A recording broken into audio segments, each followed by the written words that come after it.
41, nearly at 50.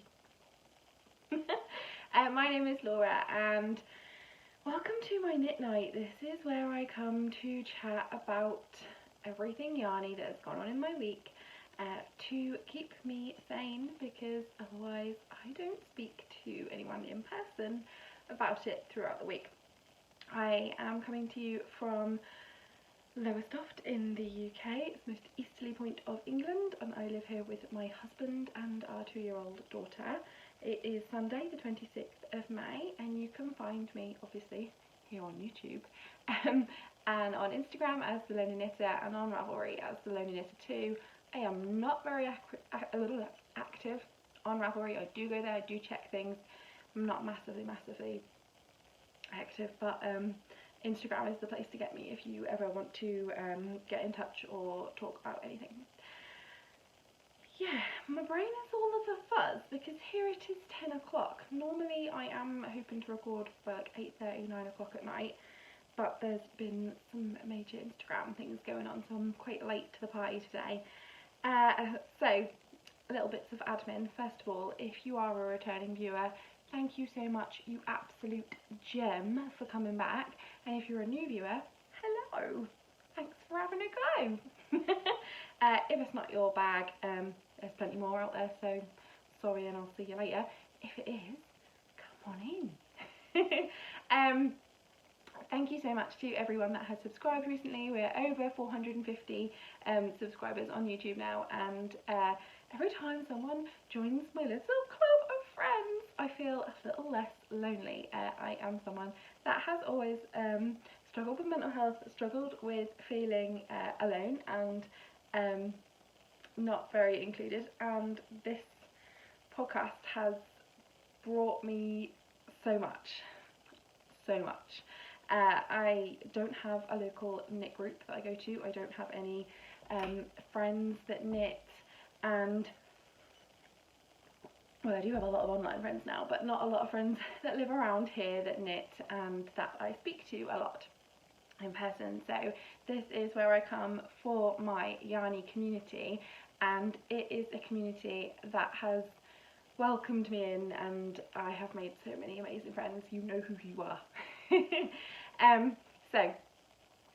First of all, there is a knit along going on at the moment. It's mainly active in the Facebook group. The Facebook group is Knit Along with Geordie Knits and The Lonely Knitter. So that is co-hosted with my amazing friend Katie of the Geordie Knits podcast. And we're doing a hashtag Strand into Summer knit along. It is a colourwork knit along, and it runs all the way from the start of April for 3 months. And yeah, we're having a lot of fun. I am doing a rubbish job keeping up. Have started lots of colourwork projects. Haven't finished any. I'm not eligible for prizes, but you know, would have been good if I'd kept it up. Yeah, like, it's such a lovely group though. Even if you're not into colourwork or don't want to join into that one, we're going to be doing a shawl knit along for the next quarter, and it's such a friendly place to go. It started off as the flax along group that Katie started, and then we've I'm now a moderator on the group, and we've come in and we've made it a joint thing. But the people in this group are so lovely. You can go there and talk about any knitting. It doesn't have to have anything to do with strand colourwork. Anyone will give you advice if you ever want any, or help. It's just a really nice place to go. So come and check us out if you're on Facebook and you'd like to join in. I have no notes, as you can probably tell, because I feel like quite a lot today I have been going already. Yeah, I have no notes. It's late and I was on the fence about whether I was going to podcast tonight just because it's getting later and later and I was knackered, but here we are. Subpar podcast coming up. I actually have a finished object this week, which is why I massively and no hair bubbles in this house. Cannot for the life of me find a hair bubble. So I have a finished object, and that's such a big deal because I haven't had one in quite a few weeks, so I need to get on there and talk my AmeliaXjoy Star Wars project bag. If you watch the Bakery Bears, Dan has a project bag in the same fabric, and every time that he holds it up or has it, I'm like, I have a fabric on my bag. It's not the same maker or anything. So this is my mini Magpie. I can't remember where I was with this last week, if I just cast it on and just started and done like the shoulder panels. So I have knit this from Olann yarn, and it is their sock light base, and it is a one-of-a-kind colourway.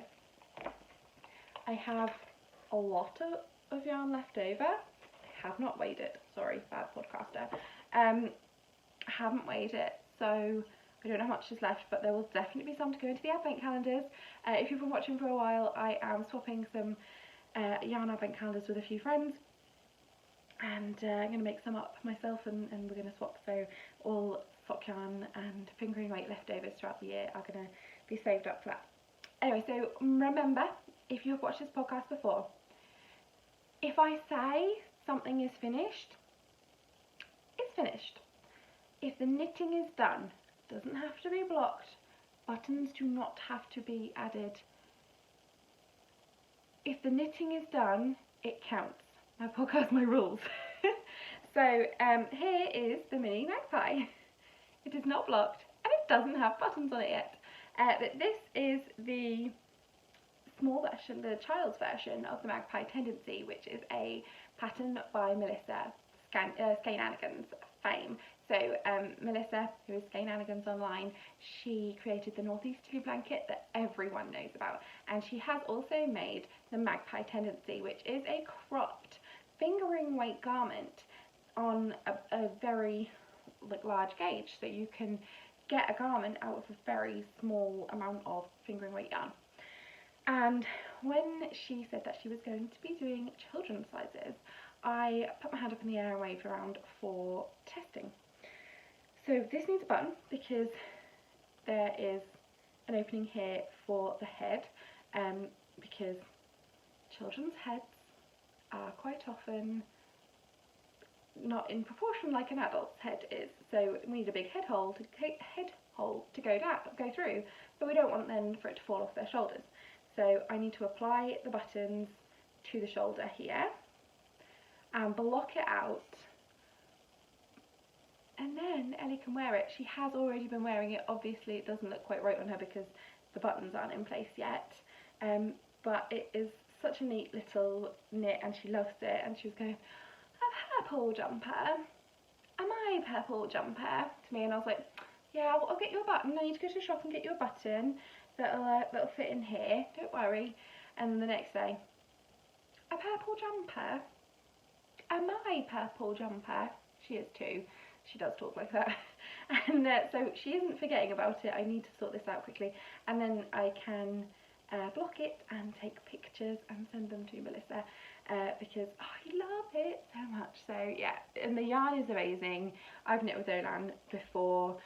This one was sent to me by my amazing friend Katie, who was given a few skeins by Jess, the dyer behind Olann, and she chose to send one to me. So I'm really chuffed that this has been knit up. So it needs to be blocked. Hopefully I will have pictures in the coming weeks to show you all about that. I'm just having a creaky move around. Can't get comfy. So that's my only finished object. On to whips. There are two. I will be quick. It's late. First whip, vanilla sock. Been out and about a little bit this week, and I was really dedicated and knit monogamously on this. Never happens ever, but I was like, no, I really want that finished before the weekend. I really want to be able to you know, just get some things bish bash bosh done. If you've been watching for a long time, you will know that I have 11 billion whips in this house. 11 billion, I definitely took that from Katie. Geordie Knits Katie. Katie, I think I've heard you say that a couple of times, 11 billion, and now it's like it comes out of my mouth naturally. So yeah, 11 billion whips in this house. Maybe not quite 11 billion, but quite a lot. when I finished that Magpie tendency, I just wanted something that I could immediately pick up. I didn't want to cast on something new because I was just a bit brain fried and frazzled and a bit busy to the end of the week. So I have knit from, I think, about here to here, just the odd 2 minutes whenever I've had 2 minutes. This white stripe is the afterthought heel that I'm going to put in, because I'm still not brave enough to cut in an afterthought heel. I will get there eventually. So this sock is going to float around with me until it is done. I just need to make some headway on some whips. I'm having to put down some other whips to try and just not feel like I am overwhelmed with all the whips. So those are Knit Picks Felici socks that an amazing viewer sent me. I had wanted to try Knit Picks, and she said I'll happily send you some, and they are in the colourway Unicorn, which I love. That's the second ball because they come in 50-gram balls, and that is living in my Gilly Makes project bag. It's a Snoopy project bag. I love Snoopy, and so does Gilly. So she quite often does Snoopy project bags, so go over and check her out. But this is one of those bags that sits really nicely on your wrist, but it is also reversible. So I am the sort of person that will happily walk around with a Snoopy bag on her arm at all times. But if I felt like I wanted to be a grown-up, why, I do not know. I have not yet envisioned a time that would happen. But if I did, you could turn it inside out, and it has a, I think she said it was a Liberty print fabric on the inside. So it's a floral. It's very pretty. So yeah, Gilly Makes. Check her out. She's fabulous. That means I only have one thing left, which is a new cast on. It's a leather chair. Very warm in here. I have my leg under my bum, stuck to my chair. There we go. I'm in a funny mood. Can you tell I'm in a funny mood? Now I feel really low down. Try to have a little wiggle and it turns you off. Now you can see a little bit more of my kitchen. That's my active eye. Yeah, this is a new cast on, just tonight. I'm on a pearl round, so I'm not as fast as I would normally be. This is the Bensham. This is Katie, Geordie Knits, her first garment pattern. I said I would try and test knit it for her, and then I have been a bad test knitter and not cast on. So I am trying to really power through now. I'm making the smallest size. It is not for me, don't worry, I haven't gone crazy. This is for Mia of Brambles&Me to have as a show sample and to have as her own top afterwards. So Mia is the dyer behind the Brambles&Me make. Check her out online, and it's natural extract dyes, all natural fibres, like everything's natural, and this colour is so gorgeous. The colour she sent me to knit it with. So she sent me the yarn, I'm knitting it and giving it back to her. I'll show you these. I've still got one in the skein. So this is it in the skein, and this is her logo, Brambles&Me. And so this is the drift base, which is 80% superfine alpaca, 20% silk. Can't speak. It is so soft, so soft. It's a sport weight yarn, and it is 100 grams, is 262 meters. And this is in the Cherished Moments colourway, which is a gorgeous soft pink, which isn't really coming out as it should. But it is a gorgeous, gorgeous soft pink. There are two caked up in there already, and we're thinking we might not need this third skein, so we'll just wait and see. So I'm knitting this on Knit Pro needles. I don't like Knit Pro needles. I break Knit Pro needles. They are in my price range. They're probably the best I can get in my price range because they're interchangeable. I just buy the tips. I break a lot of them. They just snap a lot in my hands, so maybe I'm just a bit hard on them. Also, sometimes I stand on them or sit on them. They don't take kindly to that. This is all living in here. So this is Katie, Geordie Knits, her first garment design. I'm incredibly proud of my friend Katie for releasing a garment design. Grading is something that scares the monkeys out of me, but I am going to do it when I feel a little less frazzled. I have promised myself I am going to do it, but I am so proud of my friend for putting herself out there and doing it. And the top, she's finished her top. Some of the other testers have finished, taken pictures. My gosh, these women look fabulous. It is like, it's a summer top, so, and you know, it's going up to here and then just straps. But the way it curves at the back especially, so nice. It's so nice. So everyone keep your eye on Geordie Knits, because the Bensham, the summer top, will be coming out soon. And it's gorgeous. And hopefully I will finish my test knit really fast. I will. I really am going to try, Kate. I really am. Not that Katie is a pressury person. She would never do that to me. She knows what's been going on in my personal life with stuff, and we're quite close. Like, we talk a lot, so we're good. We're good. She's a unicorn friend, definitely. This is living in this bag. My cats are knitting bag. The cats are knitting. The lady is knitting. There is yarn. There are cats. This bag was sent to me by a lovely knitter called Jo. Lives in America, in Nashville, Tennessee, or near Nashville, Tennessee, and we did a swap, and this was in my package. I love it so much, and I put this yarn in here because this is special yarn, because it's from my amazing friend Mia, and I'm knitting it as a sample for her, and this is a special bag, and I wanted it to go in there, and yeah, I love this project, just everything about this project, from the bag to, well, not the needles, not loving the needles, but everything else about this project, absolutely loving it. And this says it is a twist fibre studio bag. So, yeah. That's all the knitting. Seriously, powering through. I want to go to bed.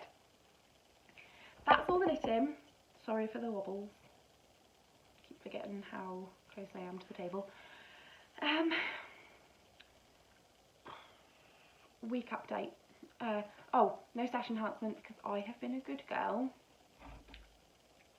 Poor girl, more like it, for the week. Bit broke. But that's fine. That is fine. It really is. Payday soon.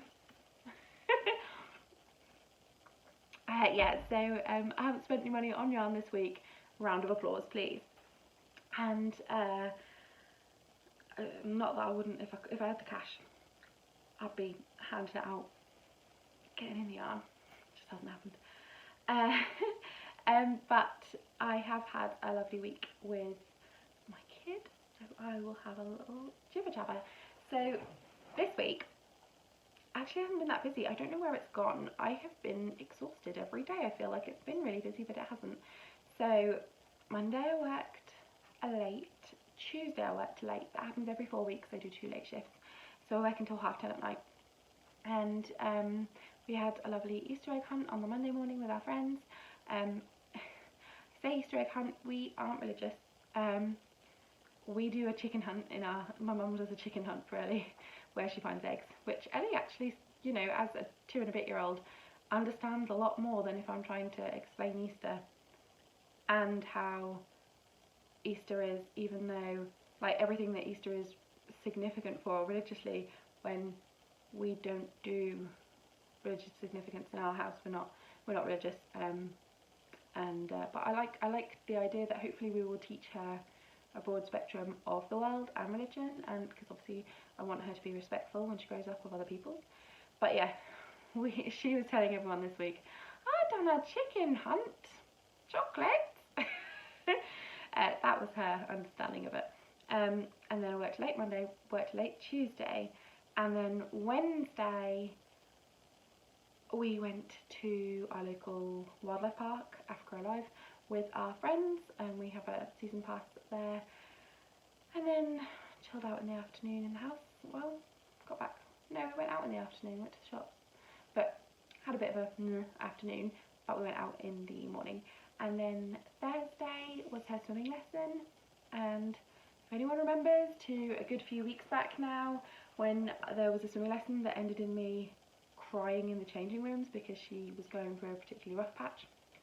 I feel like she's really growing out of it. She's still a bit clingy at times, but other than that, she's really got a lot of her confidence. It's just like a switch has flicked and loads of her confidence has come back.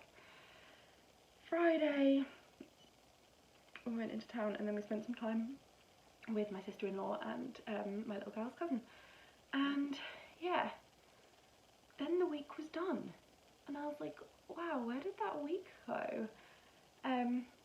Also, Ellie is going through a stage at the moment where she wants to play with me. Not a problem at all, but we have had quite a bit of time where she has been really into independent play. And when I have tried to join in with a game, I said, oh, I'll help her. No, mummy, I'm doing it. Or me doing it is more what she says. Or mine doing it. So I have been rejected many times. But more recently, she has actively asked me to come and play. And it's been things like making stuff or doing Play-Doh, and my hands are not the best at making a Play-Doh roast dinner, which is quite often what she's requesting. I have to roll the peas and knitting at the same time, so I just haven't got as much knitting in as I normally do. Then Saturday I worked until 3:30, and then today is Sunday and we've had my parents round. We've been clearing out our house massively. We just accumulate junk.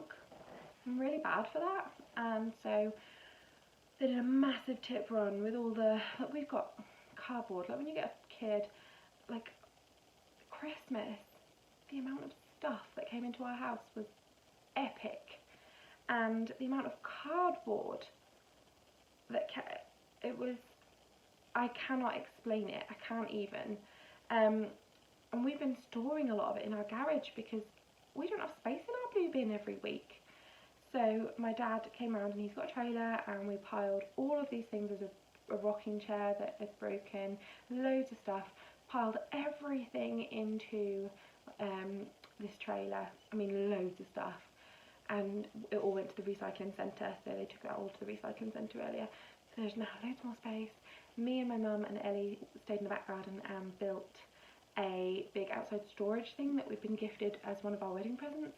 You can put your wheelie bins in or things like that, but we are going to use it for all the toys that Ellie has in the garden, like her little car and her slide and things that folds away.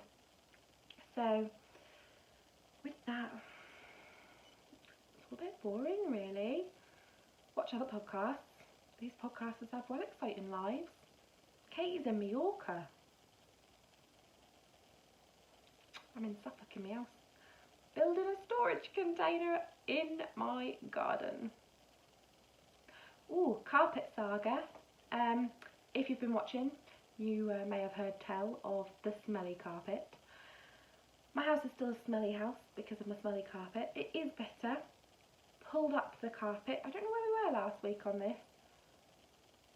I'm sure I pulled up the, maybe not. Yanked up the carpet, if I haven't told you already, because the underlay, even though the carpet felt dry, I still was like, this is smelly, and I had some advice to just pull the carpet up and feel the underlay underneath. Did, soaking wet, absolutely disgusting.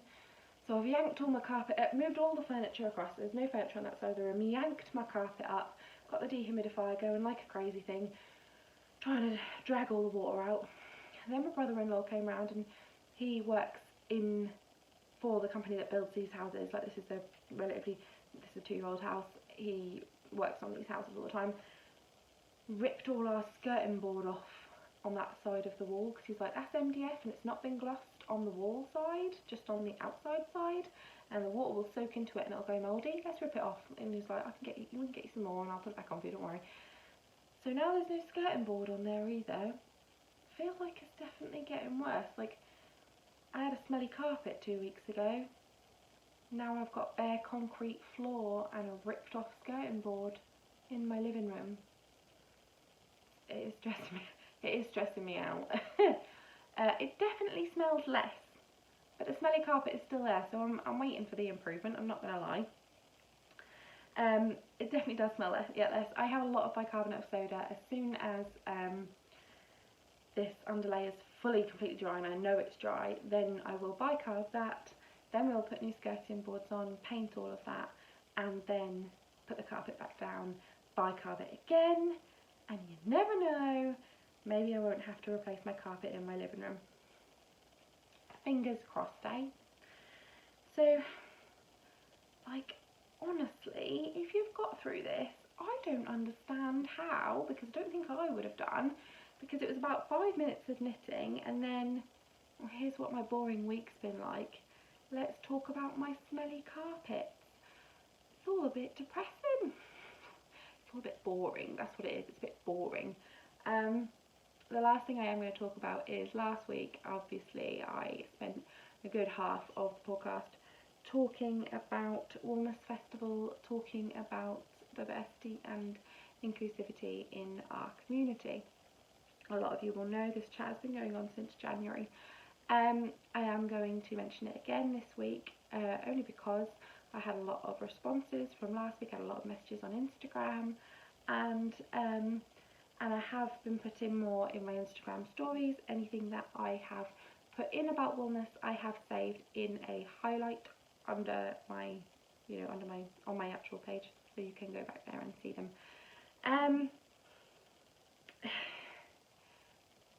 There's been a few different chats. There's a lot of people talking about it now online. There's been a few different discussions regarding it, regarding diversity and inclusion, and regarding price.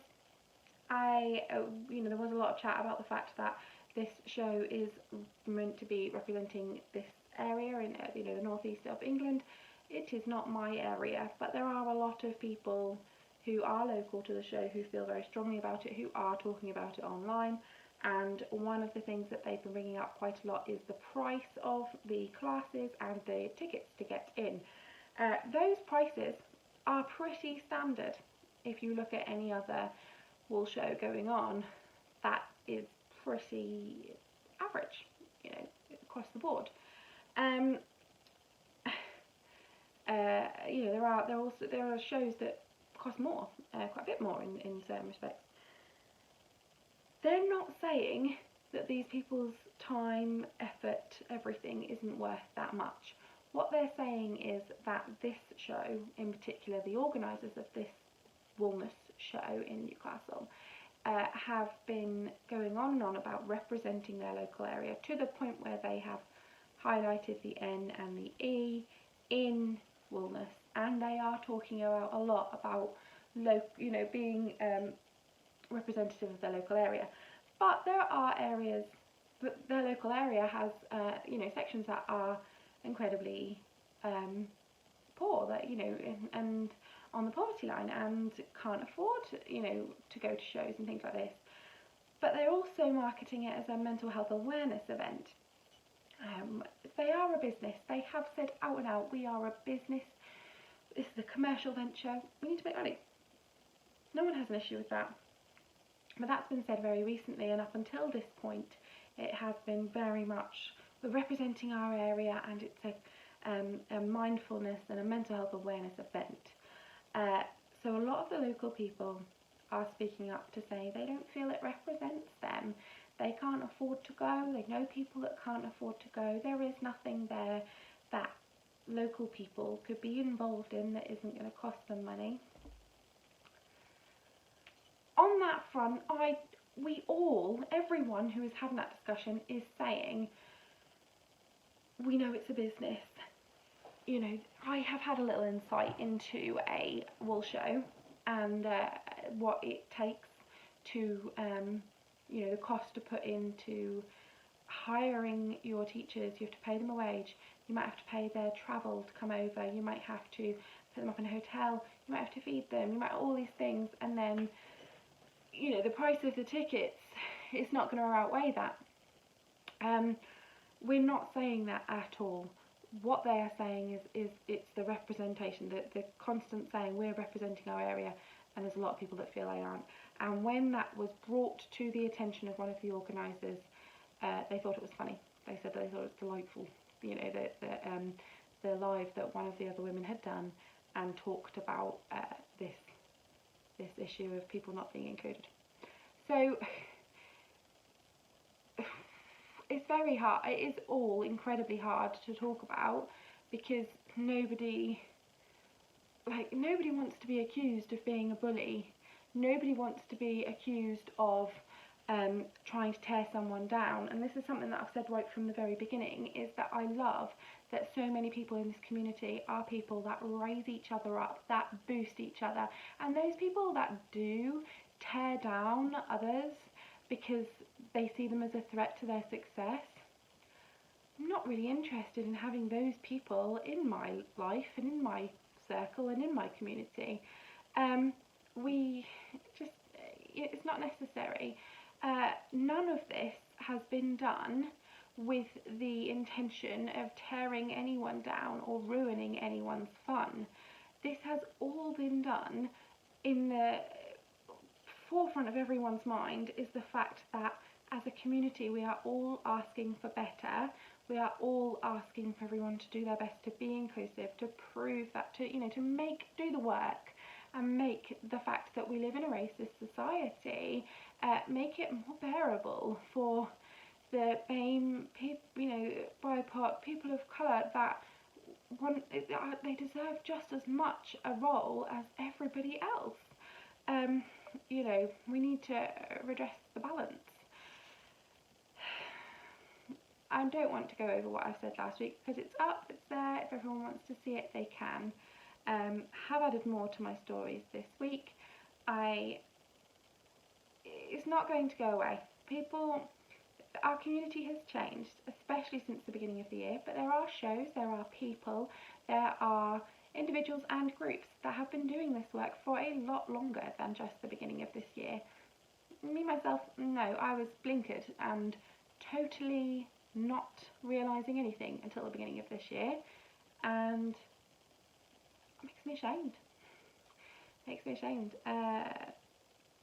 These are my opinions. I realise I don't speak for anyone other than myself, and I don't force my opinions on other people. I have had quite a few people message me asking for more understanding, asking for where I'm coming from on this, and one person messaged me with a complete disagreement, but they were open to chatting about it, and we came to an agreement by the end of it. Like, I just want to be able to put my point across, same as everybody else, if others are willing to listen and want to chat with me about it. So it's I don't have anything else to say this week. I don't have anything else to say. I'm not getting on a soapbox, and I'm not shouting about this again in a way that is repeating last week, because the video is there, and if you want to go and see it, you are more than welcome to. I will not be taking it down. Feel free to go and see what I spoke about last week. My opinions have not changed. There are a lot more local people to the festival who are all now standing up and saying what they would like to see if this festival is claiming to represent them, which it has been so far. There are a lot of people calling for boycotts. There are a lot of people saying that they will not support them, etc., etc. I would like to see change instead. This is someone's business. I don't want to ruin anyone's business, but I also don't think that I want to support a business that laughs and thinks it's funny and thinks that things will blow away and be brushed under the carpet if we let people say what they want to say but then forget about it and ignore them. I'm going to vote with my money here. I think I said everything. I still haven't changed my opinions from last week. It's not going to go away, and if we all expect better, then maybe we will all be a little better. Anyway, I'm going to go, because I'm definitely sure that half of the things coming out of my mouth is incoherent babble, because I'm so tired, and it is now 25 to 11, but there we go. You have kept me sane for another week. I think my voice is going. Definitely still a little under the weather. And I am going to go. I'm going to go. So fingers crossed, next week you will see that I have managed to remain almost monogamous and just work on the Bensham, apart from if I need a little bit of sock. But other than that, this here is going to be a one-track, very boring podcast for the next few weeks, because I am not going to be doing my usual, here's a whip, here's a whip, here's a whip, here's a whip, like squirrel, like, you know. Yeah, thank you so much if you've got this far. I realise I probably don't make much sense. I'm so tired, guys. It's bank holiday tomorrow. Yay! I'm not going to do a rundown of what I'll do next week, because half the time doesn't happen, and the other half of the time is exactly what I'm going to repeat to you on what I did last week, next week. Yeah, I will see you guys later. If you have got through my absolute bleh this week, thank you so much for sticking with me. As always, you guys make me so much less of a lonely knitter. Bye bye.